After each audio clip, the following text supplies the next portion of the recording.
And here we are, my beautiful friend, here with Max Kitchen, and in today's recipe I wanna make the marble loaf cake. Why? Because outside is getting really warm and I wanna make something refreshing which goes perfectly well with cold drinks, cold milk, cold tea, cold coffee, whatever you like. Milkshake, why not? And for this recipe I'm going to use the small loaf tin, but if you want, in the description below you can find the size and the recipe for the big one. Now let's start.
beautiful friend, the time is over, and now let's give a bite to this beautiful slice of marble loaf cake. Let's try it.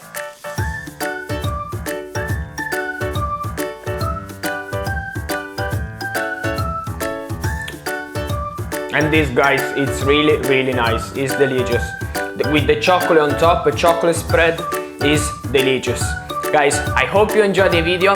Don't forget to subscribe, like it, and I'll see you in the next recipe with Max Kitchen.